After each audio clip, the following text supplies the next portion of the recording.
They went ahead and got it over with in climax. So he's going to the Cleveland Cavaliers. We're going to break that down, that trade, all in all, how that looks.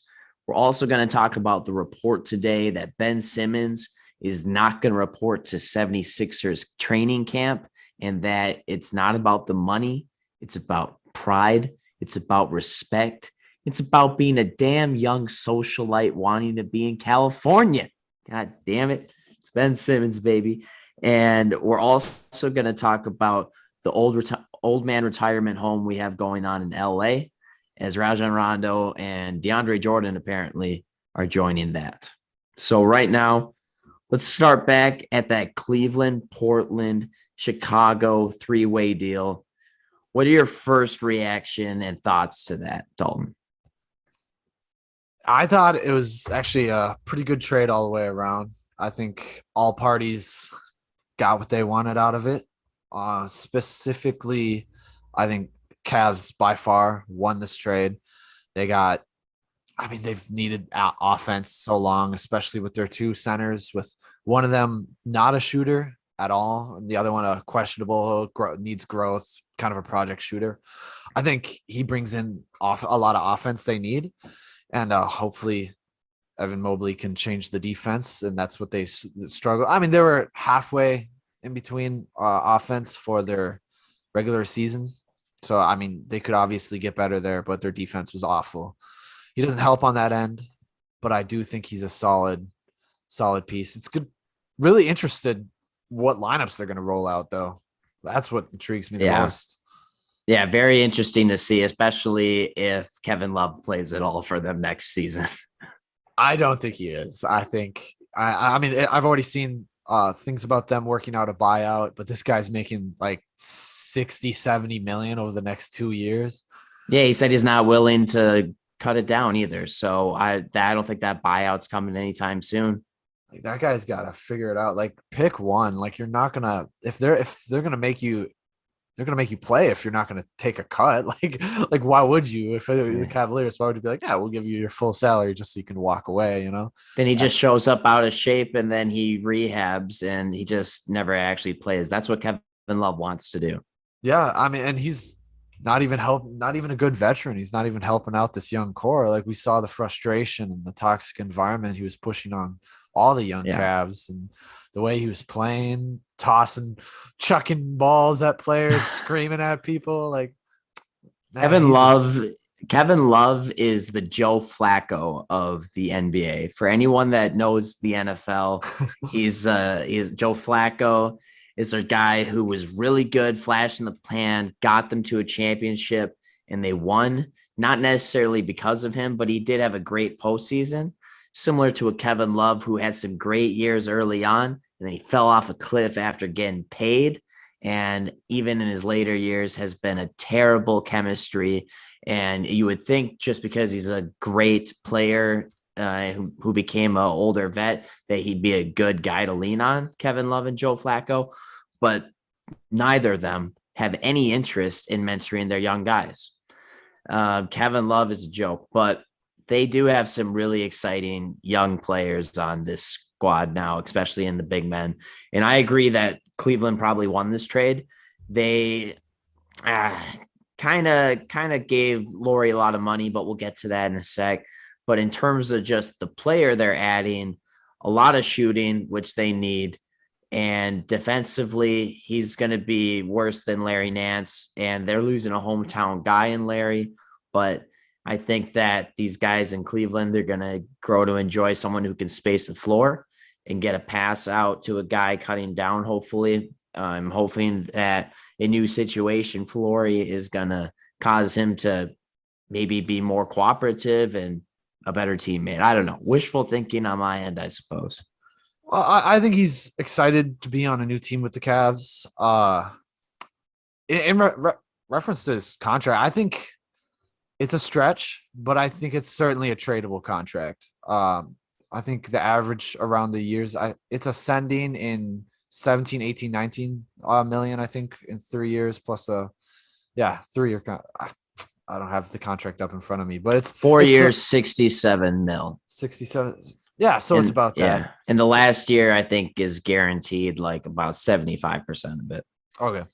So I think it's definitely a tradable contract. I think he's shown, I don't think he's going to Timothy Moskov this contract. I don't think he's going to fall off and become a non-factor just like that. This guy came out, showed even on his worst year, he's scoring 14 points a game and shooting 40% from three. So I think that there's always a place somewhere in the league for that. I think he's a good fit. I think this means one of the centers is getting kicked out, and I think that's Jared Allen. I love that guy, but him or Mobley, and I don't. Lauri's not fast enough, nor versatile enough to play the three. It if they found a way to make it work, I don't think it's with the current coach they have. I don't think it's just, especially in today, I don't think it's going to work out that way. If he works out as a six man, I could be wrong, and that could work out perfectly. But that's best case scenario. I see the vision. I think their plan is Evan Mobley gets to come off the bench for the first year, or at bare minimum the first half of the season, and then they trade Jared Allen a year from now to somebody. But for that time being, you still got a solid guy who can start. You got somebody who can teach the ropes a little bit to Evan Mobley, which I think has its own value rather than just throwing him out there as well. And Lauri Markkanen, I think, is going to fit well next to both Allen and then Mobley. And so they just want to have a solid player next to them in either circumstance. Yeah, no, that's a great point. Lauri, either center, either one they choose to go with, I think he's a great fit next to them. Either way, they're both defensive minded fives. Both struggle with shooting, and he can help out on that end. And he's the power forwards easier to hide on defense as they don't have to protect the middle. They're still a wing defender, and his perimeter defense is not good. I mean, his highlight defensive moment was throwing a basketball at Steph Curry's face. And even then, it was a pretty good play actually. but he's just not that defender. And I think there's a possibility out there where they can run him at the three and a Coro off the bench, and with Mobley at four, assuming Mobley comes out and versatile. I'm not a fan of it either, but I think there's a world where that works. But that requires Mobley to get up and down and shows that he can defend the perimeter as well as he did in college. And one thing for rookies is perimeter inside defense can come, not as smart as we've seen struggles with Mo Bamba right now and a bunch of younger players like James Wiseman. They can defend. I mean, they can hold down the middle. They can block. It's just they'll overfoul. It's just a little messy defense, but the defense is there. That'll come. I think it's the perimeter defense of Evan Mobley that they got to be concerned with, especially the rookie year. I'm not saying he can't turn into that, but it's a harder thing to master than inside defense for the bigs. Yeah. Now, defense is going to take some time for Evan, but his offensive potential is right up there with Cat when he came into the league. And I think his potential to get creative in a fast break as a big man, just having the dribble package that he has is going to give him so much more avenues to success than other big men that you had named off, just because he's already coming into the league more versatile. So I'm a big Evan Mobley believer. I think defense is all about discipline. He can get to be as good as a guy like Bam Adebayo. He's got the same body build. He's got the same type of versatility and speed. And I think that's the trajectory you're looking for. Yeah. Great fit for Lauri. I think I'm really interested to see how they do with it. I envision a 6-man role, but we'll see how actually he thought 100% he was going to the Spurs. I saw a report today. Yeah. He's like, I thought I'm going. I thought that would have been a fine pick. I mean, I think they're stacked with forwards and shooting guards as is. I think he probably would have been the better of them. I mean, Keldon Johnson has shown took a real bounce last year. Plus they still have not Neesmith, Devin Vassell. He was their draft pick last year. He has a lot of upside. Plus Lonnie Walker and the slew of them, McDermott. Yeah. I think it's probably smarter for them not to sign him so they can develop these guys, especially now that Spurs have entered rebuilding.